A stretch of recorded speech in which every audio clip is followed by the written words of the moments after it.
Ok, bueno, buenas noches a todos. En nombre de la Facultad de Ciencias Económicas Empresariales y del Departamento de Economía de la Universidad de Piura, les doy la bienvenida al webinar Retos de la cobranza de créditos en los tiempos del COVID-19. Mi nombre es Martín Paredes y yo estoy a cargo de la Dirección de Extensión y Posgrado en el Departamento de Economía.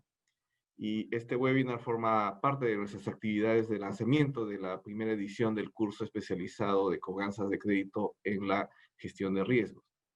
Para ello, contamos con la presencia del señor Eduardo Bastante, quien es asimismo el director académico del curso y quien estará a cargo de la exposición, y él va a estar acompañado del señor Mauricio Gilbert, que también va a ser uno de los profesores en el curso. Eduardo es bachiller en Economía por la Universidad del Pacífico y obtuvo su maestría en Finanzas Cuantitativas por la Universidad de Alcalá de Henares y ha sido por 7 años intendente de riesgos de crédito en la Superintendencia de Bancas, Seguros y AFPs hasta el 2017 y cuenta además con 10 años adicionales de experiencia en la supervisión de metodologías internas de riesgos de crédito, mercado y liquidez, así como desarrollo de la regulación sobre riesgo de crédito. Es asimismo actualmente consultor experto del Fondo Monetario Internacional en temas de desarrollo y validación de modelos de riesgo de crédito, metodologías de estrés financiero y desarrollo de normativa financiera. Por su parte, como digo, Eduardo va a estar acompañado por Mauricio Gil, quien es máster of Science in Finance and Management por la Universidad de Cranfield en Inglaterra. Es licenciado en Economía por la Pontificia Universidad Católica del Perú. Y bueno, se ha desempeñado él como supervisor de riesgos de mercado en la Superintendencia de Bancas, Seguros y FPs. Ha sido gerente adjunto de riesgos de tarjetas de crédito del Banco de Crédito del Perú y subgerente de estrategia de cobranzas en el Interbank y en Financiera Efectiva. Bueno, sin más, voy a darle la posta el estrado virtual a Eduardo para que comience con su exposición. Eduardo. Muchas gracias, Martín. Es un privilegio poder estar con ustedes de esta manera virtual, ¿no? Acostumbrándonos a esas nuevas herramientas y a lo que tenemos que hacer. Y es un privilegio poder presentar este webinar de cara a lo que va a ser nuestro próximo curso especializado en cobranzas de créditos. Este curso empieza el 12 de octubre.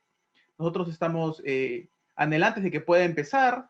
Y este webinar forma parte, digamos, de lo que sería la introducción, y quisiéramos presentar algunos de los retos que están implícitos en el COVID, en todo lo que nos ha venido a la economía, ¿no? En cuanto al COVID-19. Así que sin más ni más, procedemos a la presentación. Quisiera poder compartir con ustedes qué es lo que tenemos, básicamente. Cuando hablamos acerca del COVID-19, tenemos que entender que se trata de un fenómeno que es, no es un fenómeno local, sino más bien es un fenómeno global, ¿verdad? Entonces, estamos viviendo esta crisis que es una crisis distinta, ¿no? No es que la cadena de pagos solamente se haya detenido, ¿no? Sino que hay un miedo generalizado a las distintas repercusiones que se han tomado y además las medidas para frenar un problema de salud han implicado necesariamente un retroceso en lo que podría ser las perspectivas de la economía, ¿verdad? Entonces, en medio de esta pandemia, los supervisores de todo el mundo en realidad han tomado medidas dirigidas a que este problema de pago no se vuelque de una manera directa en la información financiera, básicamente porque poder digerir las implicancias de lo que sería un entorno de una economía que se ha parado durante varios meses, sería muy difícil. Entonces, en realidad en todo el mundo se ha hecho lo mismo. Básicamente decir, vamos a buscar que eso se pueda digerir, si cabe la expresión, en varias etapas, ¿de acuerdo? Entonces, Lo que nos enfrentamos ahora es un problema donde los estados financieros, en general de todos los bancos del mundo, no reflejan quizá el estado que realmente enfrentan, ¿no?, los riesgos posibles. Incluso para instituciones que puedan estar usando para sus provisiones lo que es la NIF 9, que se basa en pérdidas esperadas, con la carga de información o con la información de días de atraso que no está actualizada, definitivamente pues que las pérdidas esperadas de esos modelos no necesariamente van a reflejar las pérdidas esperadas reales. ¿De acuerdo? Entonces, es un reto global poder manejar las cobranzas en un entorno como este. ¿De acuerdo? En general, toda la gestión de riesgos es desafiada por este tipo de situaciones, que es algo que nunca hemos visto, ¿verdad? Entonces, yendo un poco a lo que es la propia gestión de riesgos, y vamos a enfocarnos en el apetito por riesgo, y claro, básicamente tenemos la capa superior, que es toda la parte de la capacidad de riesgo, que es curiosamente, ¿no?, digamos, lo que es más difícil de medir, lo que se ha medido menos, o por lo menos lo que he visto en mi experiencia que se ha medido menos, que es toda la frontera de posibilidades, lo que yo puedo en el marco de las leyes, en el marco de las obligaciones contractuales, todo el riesgo que yo puedo tomar, ¿de acuerdo? Una segunda medida es el apetito por riesgo, que es lo que estoy dispuesto en la búsqueda de tener rentabilidad, lo que estoy dispuesto a asumir como un riesgo que sea aceptable. Y finalmente, el círculo menor, el círculo amarillo, es el perfil de riesgo. En tiempos normales se ve así, ¿verdad? Y claramente cada una de estos perfiles son vamos, esperemos que vayan siendo cada vez menores, ¿verdad? El de capacidad, que sea, por supuesto, mayor al de apetito, y siempre mayor al del perfil. Pero en un momento de estrés y inestabilidad como el que nos presenta el COVID-19, lo que ha pasado es una suerte de un perfil que no está muy claro, pero que básicamente lo que nos preocupa es que el riesgo que estamos asumiendo hoy exceda la frontera de lo que sería nuestra capacidad de riesgo. ¿De acuerdo? Esa es la preocupación. Porque si nos damos cuenta, los datos aún pueden estar mostrando situación regular, ¿de acuerdo? Pero el perfil es incierto. Lo que tenemos claro, por supuesto, es que el perfil de riesgo es mayor, ¿no? No sabemos cuánto es, sabemos que es mayor, porque la morosidad se ha quedado con información que ha estado rezagada, por supuesto. Entonces, este riesgo es incierto, ¿de acuerdo? Y la propia gestión de riesgos tiene que asumir algunos desafíos fruto de que este riesgo es incierto. Pero además la estrategia tiene que acompañar este nuevo panorama incierto. O sea, no tendría ningún sentido mantener el plan estratégico del año anterior en un entorno que ha cambiado completamente, ¿no? Y muchas veces lo que simplemente hemos hecho es decir, bueno, ya no le vamos a hacer caso al plan estratégico y desarrollamos algunos planes, pero están todos aislados. La idea de un plan estratégico es que sea un esfuerzo institucional de una entidad financiera para lograr ese objetivo y que todas las partes de la institución financiera busquen ir en esa dirección. Lamentablemente es que a veces nos suele pasar que el plan estratégico es una suerte de algo que hacemos de manera inercial y no obtenemos, no le sacamos el provecho que deberíamos sacarle. ¿De acuerdo? Y por supuesto, como tercera parte, debemos considerar el financiamiento. O sea, ¿cómo es que vamos a poder financiar este mayor riesgo? Esperamos que, digamos, con la estrategia hay un mayor riesgo, sin duda. Entonces, ¿cómo es que se va a articular todo esto para poder financiar el riesgo que vamos a asumir? Creo que el desafío es poder considerar estos tres factores a la vez, no considerarlos de manera aislada, porque tenemos que poder integrar estos factores, ¿no? Todos los negocios toman riesgos para poder generar retornos, ¿no? Pero los riesgos que se toman y los montos implican que hay un riesgo expuesto y que hay una estrategia que debe acompañar eso. Y hay varias preguntas que están asociadas a la gestión integrada de todos estos aspectos, porque es lo que pasa. Las instituciones tienen todos esos incentivos y todos los objetivos que tienen que cumplir a la vez. ¿De acuerdo? Entonces, lo primero que queremos ver es cómo nos impacta en un entorno como el del COVID el tema de los riesgos. O sea, ¿qué hay en la gestión de riesgos que deberíamos considerar? Y quisiéramos tomar, en primer lugar, una visión de tres cosas esenciales. El tema de la información, el tema de los modelos y el tema de los procesos. ¿De acuerdo? Entonces, en cuanto a la información, hay que tomar en consideración de que la información que contamos, por ejemplo, el RCC no nos está contando la información completa, ¿verdad? O sea, la información de atraso, mora, intereses pagados, quizá la de parte del pago, no nos cuenta la historia completa. Pero sí hay cosas que nos sigue diciendo y es importante poder considerar y tomar ventaja de aquellas cosas que nos sigue diciendo. Por ejemplo, el pago. Las personas que están pagando están dando una señal obvia de que tienen un menor riesgo. Entonces, hay varias, digamos, temas alrededor de esto. Por ejemplo, tenemos clientes que no nos están pagando a nosotros, pero están pagando otras obligaciones. ¿Sabemos quiénes son? Porque de repente no nos paga a nosotros, pero sí paga a otros. ¿Y por qué está pasando eso? ¿De acuerdo? Tenemos clientes que de repente, claro, han aprovechado el tema de la reprogramación generalizada para poder, digamos, mantener su deuda, no pagar a nadie, pero de repente tienen una deuda de tarjetas de crédito que está subiendo por encima de lo que uno consideraría relevante. Entonces, ¿qué es lo que podemos hacer? Bueno, hay que tener las capacidades de poder tomar una herramienta como es el RCC y poder procesar la información, identificar esos perfiles y aprovechar esa información para poder tomar decisiones adecuadas. El problema es que a veces carecemos de esas herramientas y el RCC, que es una gran herramienta, básicamente lo usamos para temas de otorgamiento, verificar que esté bien, pero no le sacamos provecho a todo el potencial que tiene. Por ejemplo, si tenemos clientes que tienen información crediticia de los últimos 10 años y durante la última crisis, digamos, pudieron sobrepasarla bastante bien, tendría sentido poder perfilarlos de alguna manera especial a ellos, no con la información corriente, sino con la información de largo plazo. ¿Tiene sentido ampliar los plazos de análisis para poder tomar ventaja de ellos y sacar conclusiones de nuestros propios clientes? Entonces, se necesitan esas herramientas. Son parte de las herramientas que vamos a estar desarrollando en el curso y por supuesto que es un tema clave. Pero además, hay información nueva que vamos a generar.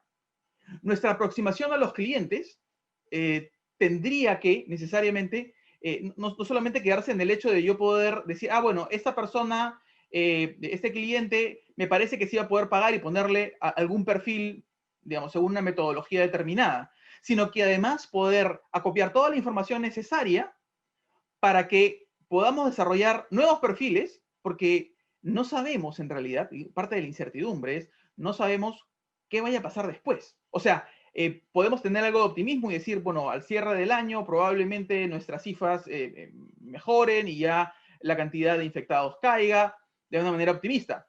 Pero honestamente, con algo tan incierto como esta pandemia, lo que deberíamos estar pensando es no apuntar a una fecha determinada, sino a una mejora constante de procesos y poder tomar la información que se vaya generando para retroalimentar todos esos modelos. ¿De acuerdo? Entonces, y con esto, quizás hoy más que nunca, ¿no? Es necesario tener la idea clara de quién es mi cliente, conocerlo bien, pero además volcar esa información que sea relevante y sea escalable.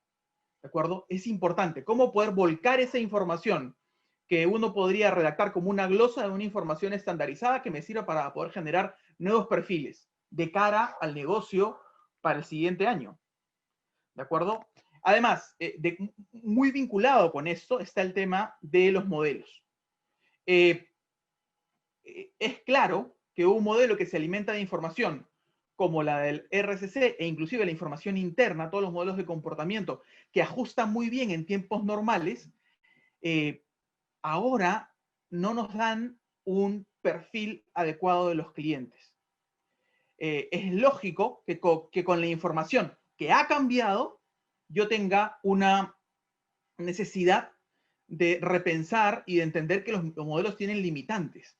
Todos los modelos de scoring, todos los modelos de rating funcionan muy bien para tiempos normales.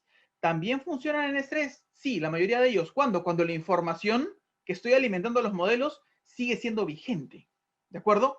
Es más, recuerdo, en la crisis internacional del 2007 en España, uno de los principales bancos de ahí había ajustado en menos de un año su punto de corte del score 3 veces. ¿Por qué? Porque simplemente el score no le estaba dando la información en un entorno de crisis. Ahora imagínense, un entorno de crisis como el que tenemos, pero además sin variables clave que tengan información. Por lo tanto, hay que repensar un poco y quizás regresar a un perfilamiento basado en el contacto con el cliente, desarrollar algún modelo experto, es una opción. Una segunda opción podría ser tener algún modelo que nos permita agrupar clientes, algo así como modelos de componentes principales o clúster, simplemente para darnos cuenta de outliers, de perfiles que no tienen sentido y que deberíamos entender qué es lo que está pasando para que no nos cuadre, ¿de acuerdo? También se puede desarrollar algún modelo donde ya no sea el incumplimiento, la variable dependiente, sino el pago. Quiero identificar cuáles son las variables clave que identifica el pago, pero honestamente creo que una mezcla de los modelos, digamos, expertos que me puedan decir para determinado sector cuáles son las variables clave de éxito, capitalizar muchas veces toda la experiencia que se ha tenido en comités de créditos de muchas instituciones donde hay gente que conoce, entiende el negocio, es vital. O sea, quizás en este momento es donde se necesitan más de esas personas que son las especialistas en cada sector, ¿no? Y en entender y en poder ver la viabilidad de cada sector y armar una suerte de una metodología experta. Finalmente, de cara, digamos, vinculando con lo anterior, generar la información en una suerte de encuesta que me pueda servir después para acumular información y generar un nuevo perfilamiento de la propensión del pago. Sin duda, la principal variable es que está pagando. Y también no cabe la duda de que si es que tenía un cliente antes de la pandemia en dudoso o pérdida, tiene muy pocas probabilidades de poder mantener sus pagos o poder readecuarlo. Lo que debemos enfocarnos sobre todo en aquellos donde la gestión de cobranza tenga el mayor impacto, ¿de acuerdo? Y finalmente, sobre este punto, quisiera tocar el tema de los procesos. Básicamente es los canales de cobranza que hemos venido usando, hay que pensar si es que dentro de este entorno deberían seguir siendo los mismos, ¿no? ¿Cuál es el mejor canal para cada uno de los perfiles? ¿No? ¿Cuál es la acción esperada para cada uno de estos perfiles? ¿De acuerdo? Entonces, hay que entender además cuáles son, dependiendo de los protocolos de seguridad y lo que pase con esta pandemia, cuál es la mejor manera de identificar o de poder cobrar en función de ese contacto directo con el cliente. También tenemos que tener eso en consideración. Entonces, eso es por el lado de lo que son los riesgos, pero también hay que entender algunos temas en función de la propia estrategia. Y quisiera mencionar nuevamente también 3 temas grandes sobre los retos que enfrentamos en esto. Primero es el tema de enfoque.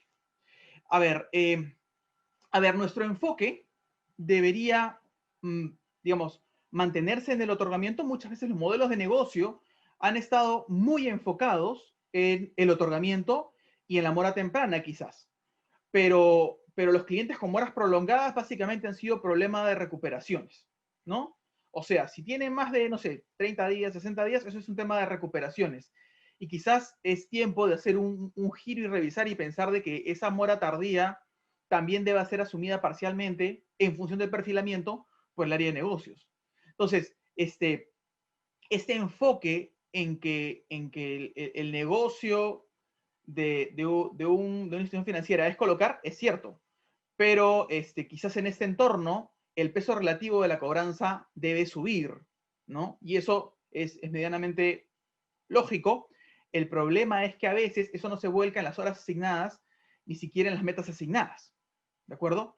Entonces, sobre el enfoque además, mucho se ha hablado, yo he escuchado sobre el tema de énfasis en el dinero no físico, ¿no? Sea dinero electrónico, sea cualquier tipo de gestión alrededor. Lo que hay que identificar es para qué segmentos de clientes tiene sentido enfocar esos canales, porque hay otros segmentos de clientes donde probablemente quizá no tenga éxito. Y vale la pena preguntarnos qué necesitamos para que tenga éxito este canal, ¿no? Por mucho tiempo se ha impulsado el dinero electrónico en segmentos de bajos ingresos y la verdad es que ha sido poco el impacto que pueda tener por la propia idiosincrasia de determinadas poblaciones. No digo que no afecte a todos, no, sí hay un segmento de la población para el cual funciona, pero hay otros efectos hasta culturales que simplemente la gente no desea tener dinero electrónico. Así de simple, ¿no? Y sobre todo, por ejemplo, entender a ese cliente, ¿no? Un poco más allá, sobre todo aquellos que hemos identificado como potenciales, ¿no? Gente que podría pagar, finalmente. Hay un tema importante en el enfoque que me parece muy curioso, que es la penetración de nuevas tecnologías como los robots de contacto, que pareciera que es algo muy avanzado, pero en realidad es parte de una programación bastante sencilla. Lo que pasa es que no estamos acostumbrados a que nos atienda un robot, o de repente no nos hemos dado cuenta de que ya nos está atendiendo robots, ¿no? Y quizás eso también es parte del cambio cultural y de cómo vamos a ser más eficientes en nuestra gestión de cobranzas, porque definitivamente, más o menos los estudios muestran, es que un robot de contacto es más eficiente en 5 veces respecto a una persona haciendo los mismos contactos. Nuevamente, una buena segmentación te va a determinar qué canal y qué estrategia es la mejor para cada cosa. Finalmente, bueno, el segundo tema es el tema de incentivos. El tema de incentivos es curioso porque necesitamos comprender que había un set de incentivos que es para tiempos normales, ¿verdad? Y puede ser curioso que a veces esos incentivos no hayan cambiado en la institución, que hayamos mantenido el tema de incentivos que teníamos a inicios de año. Obviamente nadie va a cumplir con esos incentivos, pero la pregunta es si es que vale la pena repensar esos incentivos en el marco de un plan estratégico para que tengan sentido. ¿A qué me refiero? Por ejemplo, tener un incentivo de, no sé, intereses percibidos sobre el monto de las colocaciones, por ejemplo, o las recuperaciones sobre determinado perfil de cliente. Ya que es importante que esos incentivos, esas metas que se den, sean en función del perfil del cliente. Por ejemplo, una cosa es que yo pueda recuperar o crédito otorgado a algunas bodegas que han más o menos mantenido su negocio respecto de aquellos otros sectores que han sufrido mucho, por ejemplo, el sector turismo, ¿no? Yo tengo una pequeña empresa de turismo, no voy a pretender que el cobro sea más exitoso, o sea, que sea igual de exitoso en una que otra. Entonces, primero hay que perfilar sobre la probabilidad de cobro para después poder tener algún tema de incentivos para justamente intentar alinear algo la dinámica del trabajo y el tiempo invertido de los colaboradores en el logro del objetivo de la institución, ¿no? Entonces, eso creo que es vital. Finalmente, en este punto, el tema del descongelamiento, le he llamado descongelamiento, me parece que es un término que se usa. ¿Qué va a pasar cuando todas estas reglas que la superintendencia ha dado para intentar contener la situación y digerirla en partes, ¿no? Para que pueda ser digerida bien por cada una de esas empresas del sistema financiero?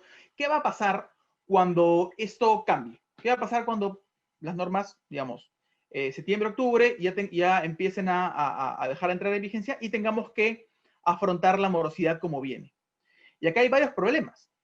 Un problema es si es que si yo no he movido perfectamente todo mi calendario, sino que simplemente espero que me esté pagando y hasta que me deje de pagar una cuota para que todo el resto de intereses percibidos me vengan en contra, va a ser bien complicado de poder gestionar esta crisis. ¿A qué me refiero? Muchas veces se pone el énfasis en la cartera que no he cobrado, pero no se piensa en los intereses que ya están devengados y que van a pasar a intereses en suspenso si es que el atraso, por ejemplo, en cartera MIPE, va por encima de 15 días. Entonces, creo que se ha entendido que las normas que ha sacado la superintendencia han sido normas deseables y creo que han estado a la altura de lo que se necesitaba. Pero además me parece que hay que entender bien cuál va a ser el proceso siguiente. Por ejemplo, el tema de refinanciamientos, que va a ser algo que va a ser más usual de lo que venía siendo, por obvias razones. Entonces, ¿vamos a mantener el mismo tratamiento que se está dando al tema de refinanciamientos en este contexto? ¿Debería pensarse en un esquema también temporal para poder lidiar con ellos? Tiene mucho sentido que haya un tratamiento duro de refinanciamientos en épocas normales. Y en eso creo que estamos de acuerdo, que a pesar de que el tratamiento prudencial que ha tomado la superintendencia ha sido bueno, en un contexto como el que tenemos hoy, donde se ha acumulado una masa de cartera que entendemos no está pagando y no sabemos cuántos de ellos no puedan pagar, entendemos que la gran mayoría de los clientes, digamos, la mayoría, alrededor del 50%, quizá un poco más, son los que han congelado todavía el pago de sus obligaciones.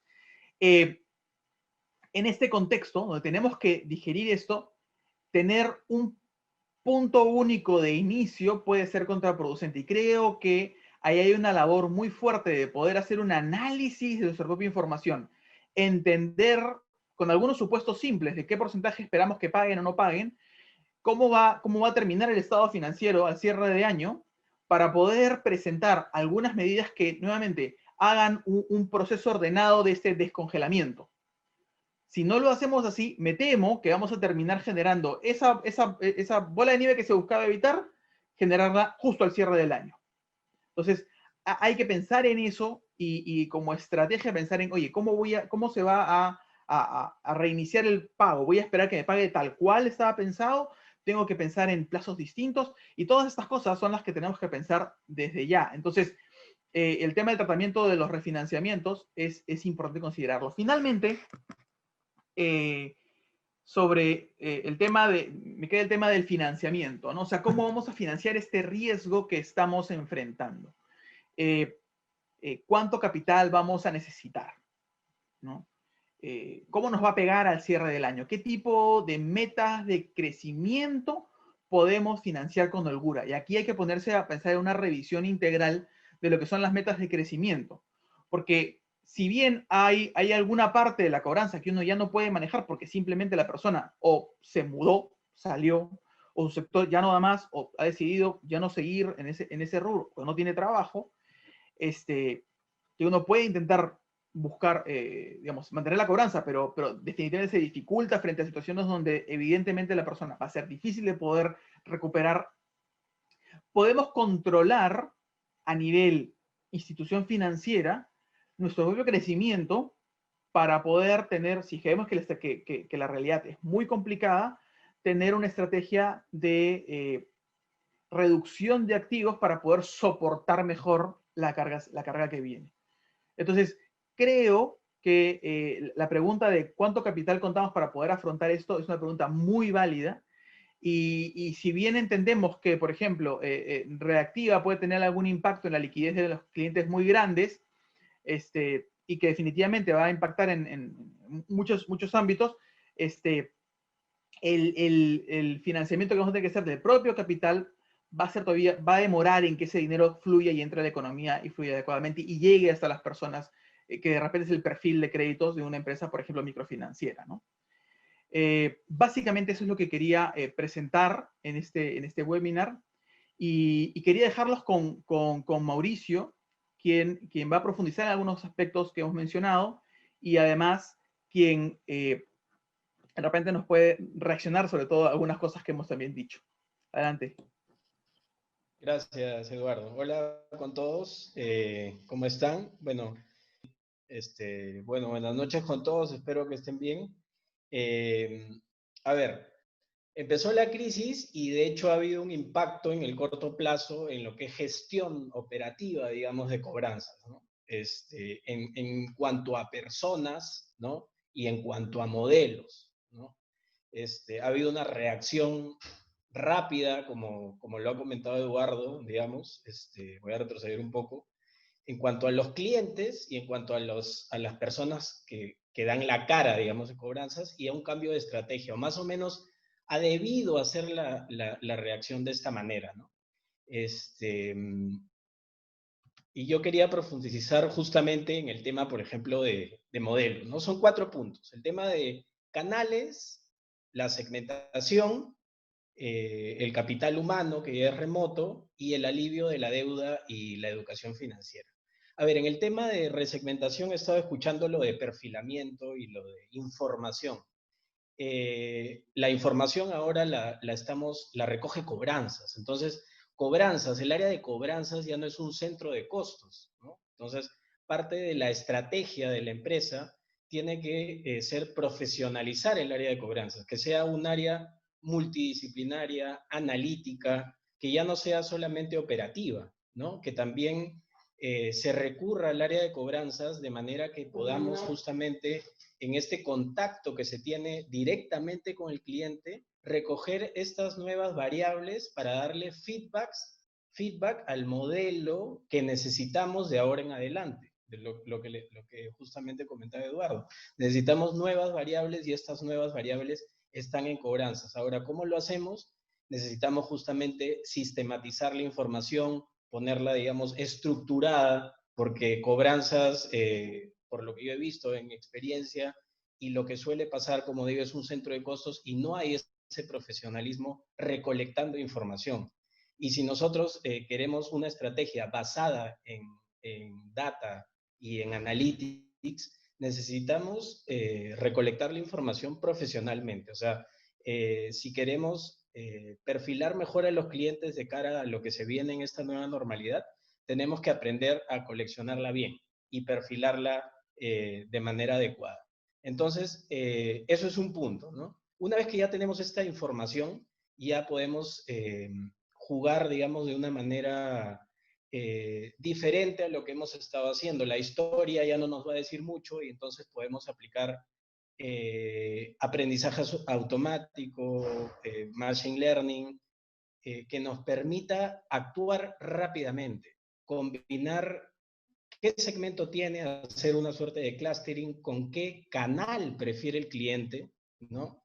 O sea, cuál es la hora inclusive en que lo puede contactar, de manera que sea efectiva y eficiente, porque es ahora mucho más necesaria el contacto. Entonces, tenemos que hacer el esfuerzo como sistema financiero de resegmentar de aquí en adelante con esta mirada, ¿no?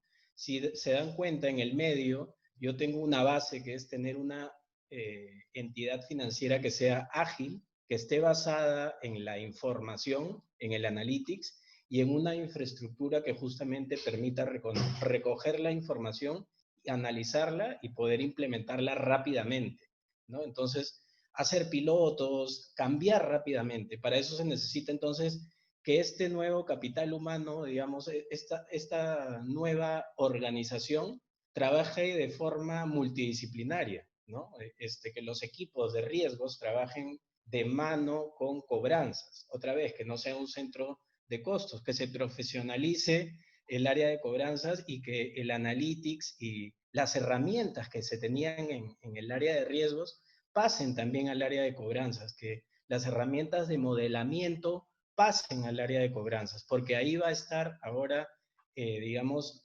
lo valioso de la información, ¿no? El feedback de las nuevas variables, de la nueva normalidad, de los nuevos rubros, de las nuevas fuentes de ingreso de los clientes, van a nacer de cobranzas, ¿no? Entonces, con eso vamos a poder perfilar mejor a los clientes, ¿no? Los contactos, los canales. Claro, ha sido una transformación digital acelerada, porque no es muy complicado, como dijo Eduardo, poner un chatbot, ¿no? Se repensaba y se pensaba porque tal vez se quería la perfección. Se ha acelerado por necesidad, porque no se podía salir y se tenía que cobrar. Entonces, este tema de contactabilidad ha sido un empate que también alivia el hecho de tratar con una generación nueva, con una generación millennial, con una generación que trabaja con estos nuevos canales, que prefiere el contacto digital, ¿no? Entonces, eso es por un lado. Ahora, también es cierto que hay muchos estudios que nos dicen que, digamos, la generación que no conoce lo digital es la que más entra en default. Y ahí entra otro tema, ¿no? Justamente ahí va a haber una suerte ahora en adelante de educación financiera digital. El gestor de cobranzas no solo va a tener que ser un cobrador, va a tener que ser un asesor financiero, ¿no? Entonces, aparte de las soluciones de deuda que le podemos dar, ¿no? Reprogramaciones, contar bien qué significa un interés, cómo se compone un interés, cuál es el interés que va a tener que pagar, qué es una TCA, ¿no? Es también acompañarlo en la planificación, ¿no? Y esta crisis, digamos, también se convierte en una oportunidad de acompañar al cliente a pasar la crisis y además fidelizarlo. Entonces ahí se engloba y se cierra el círculo porque finalmente damos un servicio financiero, es un servicio. Cobranzas, si bien está al final de este ciclo, hay que cerrarlo, ¿no?, de una forma adecuada. Estamos pasando por problemas, pero sigue siendo un cliente, ¿no? Entonces, cerrar este ciclo de la mejor manera, si es que el banco lo ha acompañado bien, el cliente va a volver a elegirlo. Si lo miras de forma comercial, si tienes una buena información del cliente, lo has perfilado bien, con buena información y con alertas tempranas, que es otro punto que también vamos a tocar dentro del curso, que es lo que más o menos ha comentado Eduardo, tratar de gestionar bien el portafolio con variables de la RCC que nos digan cuál es el crecimiento de deuda que está teniendo el cliente, las transacciones. Nosotros podemos ver qué transacciones tiene con la tarjeta, dónde compra, qué compra, cómo compra, y adelantarnos a predecir no el default, sino la entrada en mora. De esa manera poder reaccionar con un bloqueo de tarjeta de crédito, con un decrecimiento de la línea de crédito, herramientas que podemos usar y que también queremos repasar dentro del curso. Entonces, más o menos ese era el enfoque que le quería dar con respecto a lo que has comentado, Eduardo. Gracias. Hay una pregunta que nos presentan, ¿cuáles serían las alternativas de diferentes estrategias para cobranzas en esta coyuntura? A ver, hemos presentado varias temas que tienen que tener a consideración. Definitivamente, todo parte por conocer a nuestro cliente. Todo parte por entender qué es lo que está pasando y dado la pérdida de información del atraso, adelantarnos un poco a eso. Entonces, si pudiéramos pensar en algo breve para definir una estrategia, empezaría primero por justamente tener la información y la claridad de quién es quién. O sea, tomo el RCC, veo quiénes están pagando en general, veo quiénes están tomando más deuda en general, veo quiénes me están pagando a mí, ¿no? Entonces, ya por sí la principal variable es me están pagando, perfecto. Tengo un perfil de los que pagan, ¿de acuerdo? Y luego veo una propensión al pago del resto. Obviamente tengo también el perfil de aquellos que yo sé que ya tenían problemas antes de la crisis, entonces podría ponerlos a ellos como al final. Yo recomiendo siempre tener 4 o 6 categorías cuando son categorías expertas, porque cuando uno tiene 5 o tiene 3, la del centro agrupa a la mayoría.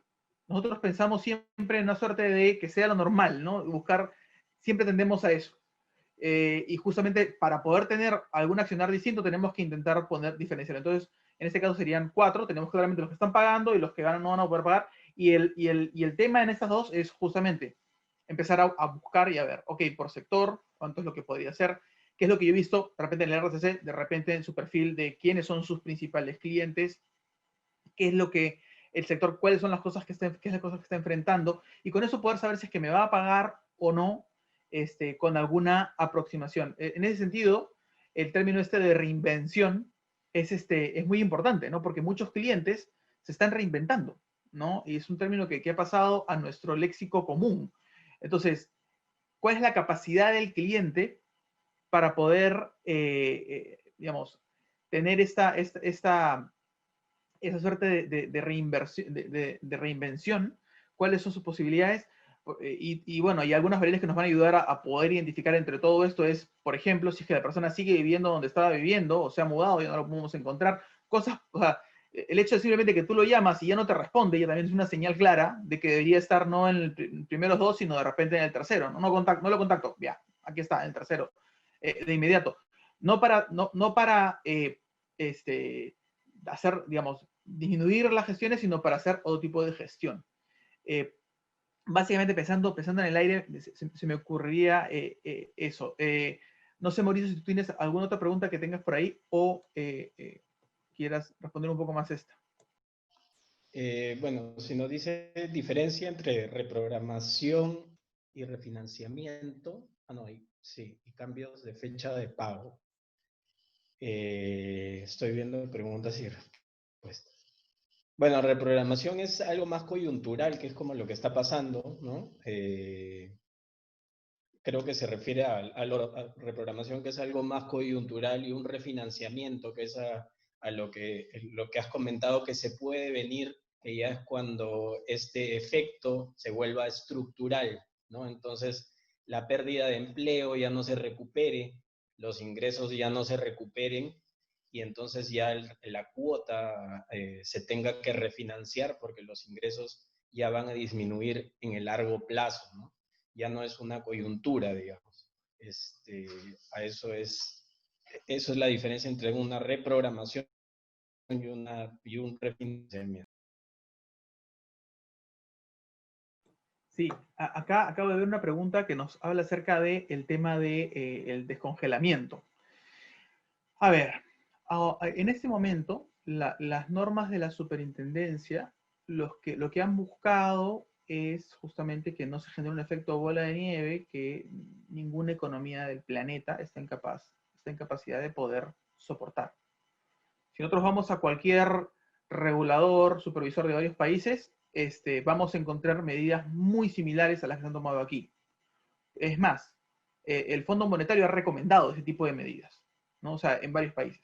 ¿Por qué? Porque estamos frente a un episodio único, una cosa que no habíamos experimentado muchos en toda nuestra vida, ¿verdad? Entonces, el descongelamiento es ponernos a pensar. A veces decimos, bueno, ok, no voy a considerar ningún tipo voy a permitir que tú no pagues y todo te lo mantengo en pausa. Ojo, si se ha permitido que buena cantidad de la cartera genere intereses devengados. Entonces, estoy devengando intereses. O sea, mis estados financieros lo que muestran es que tengo ingresos. Pero a ciencia cierta, esa información, o sea, esos ingresos no han entrado, no son percibidos. ¿De acuerdo? Una buena parte de los ingresos devengados no son los percibidos. Entonces, corren el riesgo de volverse intereses en suspenso, quiere decir que los ingresos bajen si es que por las condiciones contables terminan pasando eso. Entonces, me refiero con descongelamiento a este proceso, o sea, todo nuestro marco contable y nuestro marco digamos, prudencial busca que los problemas se manifiesten pronto, busca que si hay un problema de créditos, se manifieste rápido para que puedas absorberlo rápido y no se genere el efecto bola de nieve. Lamentablemente, es que como le hemos puesto pausa a todo eso diseñado para tiempos normales, de que se vayan mostrando los problemas y tomar una acción temprana, te genera ahora este problema de incertidumbre que no sabes exactamente cuánto es el riesgo asumido porque no tienes unos días de atraso. Dado eso, el descongelamiento lo que busca es decir, oye, entonces, ¿deberíamos mantener las reglas contables, por ejemplo, para pasar intereses en suspenso como las que teníamos? ¿O deberíamos pensar de que para todo lo que es cartera de microempresas, por ejemplo, deberíamos tener algo parecido a lo que es consumo hipotecario, que lo que hace es te va generando el vencimiento por cuotas y cuando ya vienen los 90 días, ahí pasa todo el crédito? Entonces, honestamente, yo, del tiempo de supervisor, nunca estuve de acuerdo en ese esquema gradual de 30, 30 y 90. Nunca. Pero, en este contexto, me queda claro de que si es que he hecho que todo se ponga en pausa, tiene sentido que haya una suerte de desescalamiento, ¿no? De descongelamiento gradual, en que yo pueda ir reconociendo el riesgo y pueda ir tratándolo y pueda ir administrando los problemas que vayan sucediendo. Eso solamente por el lado de los intereses devengados que pueden rápidamente salir de ingresos y pasar a intereses en suspenso, que es una cuenta de orden. Por el lado de los créditos, sí tenemos que entender es cuál va a ser la dinámica después. Suponte que la persona no me paga. No me paga, ya. Si no me paga la primera cuota, ¿se van a considerar el resto de cuotas o se va a considerar solamente como si fuera una sola cuota? ¿Hay un nuevo cronograma de crédito que tenga que reportar a los clientes? ¿Cómo va a ser esa comunicación que tengo que hacer con el cliente para decirle, tu nuevo cronograma es este? O no, su nuevo cronograma no es ese, sino que me tiene que pagar las 6 cuotas en un solo momento. O si no paga una, voy a cargarle todos los días desde que se hizo el congelamiento. O sea, lo que digo es que, dado los oficios múltiples que ha sacado la superintendencia, hay que hacer un estudio de impacto de lo que implica eso ante diferentes escenarios. Y lo segundo es, si es que vemos que se genera este efecto de bola de nieve, buscar tener una conversación con los gremios y el supervisor para poder administrar este tema, porque definitivamente estamos en una situación sui generis. ¿no? Estamos entendiendo que las propias normas que ha sacado la superintendencia evidencian que es una situación sui generis y queremos administrar esto de manera que pueda ser en lo posible digerido por cada institución financiera y poder lograr ese tiempo que esperamos que la economía se reactive, que reactiva pase de ser algo que se ha enfocado en grandes deudores a que vaya bajando a otros deudores y poder, y con, digamos, finalmente con ese impulso que se ha dado, poder recobrar los créditos o cobrar los créditos que finalmente deberíamos tener en su mayoría, ¿no? Buscamos eso. No sé, Mauricio, ¿tienes otra pregunta? Sí, vi una sobre indicadores de cobranza. Entonces, básicamente hay, bueno, de efectividad y de eficiencia, ¿no? Los de efectividad, creo que los que se manejan son los del indicador de contención, que es, digamos, cuánto contengo en un tramo de atraso, es decir, no dejo que pase al siguiente tramo. Típicamente lo que usamos en cobranza son los tramos regulatorios de 1.30, 31.60, 61.90, y el roll rate, ¿no? Que es que sería el complemento. En uno contengo, en el otro cuál sería justamente el avance hacia el siguiente tramo. Esos más o menos serían los indicadores de efectividad. También hay otro que es las promesas de pago, ¿no? Ahora hay muchas promesas de pago que de repente están rotas, ¿no? Mucha gente ha prometido pagar, pero ha habido tanta fricción por el pago, desconocimiento de cómo usar los canales digitales, tal vez, o no ha habido buena implementación de los canales digitales también en algunas entidades financieras. Entonces ha habido problemas con las promesas de pago, que también es una forma de medir la efectividad de las cobranzas. Y la eficiencia se mide también en cuánta intensidad yo le doy al cliente y después de cuántas llamadas o contactos me logra pagar, ¿no? O cuánto tiempo consume, digamos, el contacto de un cliente. No es lo mismo llamarlo todo el día y que me logre pagar a llamarlo, digamos, solo una vez y lograrle sacarle una promesa de pago, ¿no? Y ahora con los canales menos costosos podría haber un ahorro en esta modalidad, porque ya no se va a usar, digamos, un agente humano, pero sí leía, podría haber un ahorro entre 20 y 30%, pero el tema de coaching, el tema de seguimiento a los cobradores, ¿no? De mentoring a los cobradores, de seguimiento intradiario incluso del performance de los cobradores, va a balancear este ahorro porque va a ser más costoso el seguimiento, el monitoreo, ¿no? Entonces, ese es otro indicador que también hay que tener en cuenta en esta coyuntura. Perfecto, sí. Nos comentaban acerca de los créditos comerciales, cómo podemos realizar una cobranza en la gestión comercial. Y la verdad es que mientras más grande es el cliente, resulta, digamos, un trabajo un poco más individualizado, ¿no? Nosotros nos hemos enfocado un poco en lo que es la cobranza un poco más retail, pero sin duda la primera cosa que hay que hacer es ver si es que está en la lista de los 72.000 de reactiva, ¿no? O sea, primero ver si está ahí. Y lo segundo es hacer ese análisis uno a uno, porque, digamos, se entiende que en un ambiente comercial deberíamos estar buscando que ese cliente sea viable. Entonces, una de las cosas que justamente no hemos hecho, o se ha hecho muy poco, es el tema de proyección de flujos de caja. Es algo que, digamos, curiosamente no lo hemos hecho, nos hemos enfocado más bien en los estados financieros pasados para otorgar créditos comerciales. Se ha hecho muy poco y creo que ahora se necesita hacer ese tipo de análisis y se necesita poder darnos cuenta de cuánto espacio necesita y si es que ese deudor comercial no ha llegado a recibir ningún financiamiento de reactiva, habría que identificar si es que ese deudor es un deudor viable, ¿no? Y es un trabajo uno a uno. Definitivamente aquí no se puede hacer mucho más allá. El estado financiero probablemente te diga muy poco en este entorno porque no es un reflejo de lo que ha estado pasando justamente por las limitaciones que el gobierno ha dado.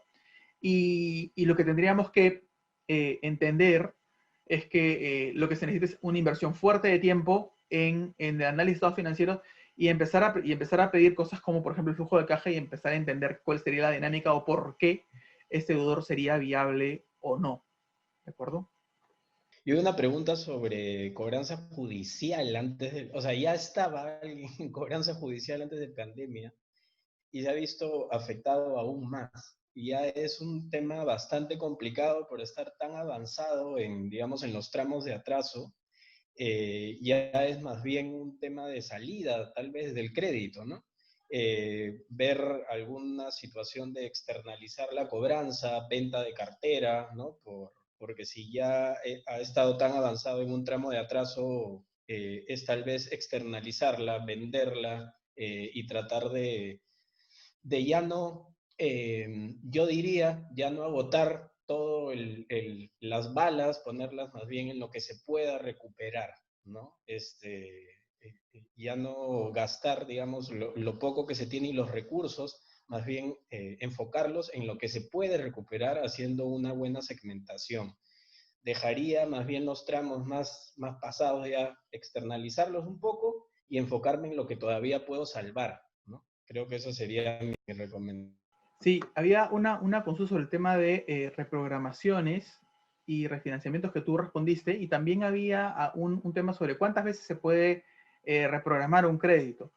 En realidad, la respuesta formal es las menos posibles, ¿no? Si se puede extender o no el plazo. Creo que como parte de este proceso de descongelamiento hay que entender que necesitamos readecuar todo el flujo de pago.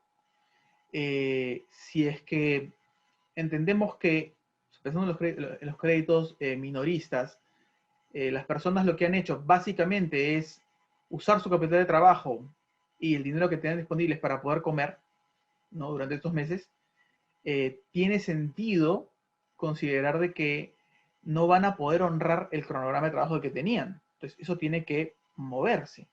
Entonces, creo que parte de este descongelamiento del que hablaba es repensar ese cronograma de trabajo. La reprogramación es un cambio en las condiciones contractuales que no se basan en un problema de pago del deudor, ¿no? Sino en un acuerdo de las partes. El típico ejemplo es si es que yo decido a negociar para disminuir el plazo de mi crédito. Eso claramente es una reprogramación. Pero es difícil poder identificar entre refinanciamientos y reprogramaciones muchas veces, porque ex ante pueden parecerse mucho, ¿de acuerdo? Y por eso es que en especial cuando uno se aproxima a las reprogramaciones tiene que tener cuidado, porque la supervivencia puede decirte que esa no es una reprogramación sino un refinanciamiento. Por eso es que este proceso de descongelamiento tiene que realizarse con reglas muy, muy claras y con un entendimiento de lo que está pasando. Entonces, yo no podría pretender que el cronograma se mantenga, sino que vaya, digamos, se adecue una sola vez y luego se modifique. Y luego no se modifique, mejor dicho. Bueno, el tiempo que teníamos para este webinar se está terminando. Solo queda poder invitarlos a poder participar de este curso especializado en cobranzas. Vamos a tener personas, digamos, por lo menos una persona que pueda hablarnos acerca de la normativa y los desafíos de la normativa a futuro. Nos va a acompañar Mauricio. Voy a estar yo también. Vamos a estar buscando dar algunas alternativas y herramientas para poder instrumentalizar lo que hemos discutido un poco en este webinar. Les damos muchas gracias por su participación. Estamos muy contentos con los resultados y con sus preguntas. Hubiéramos deseado poder extendernos en ellas, pero lamentablemente el tiempo nos ha quedado corto y sin más nos queda poder invitarlos a pedir información del próximo curso que se va a realizar. Muchas gracias.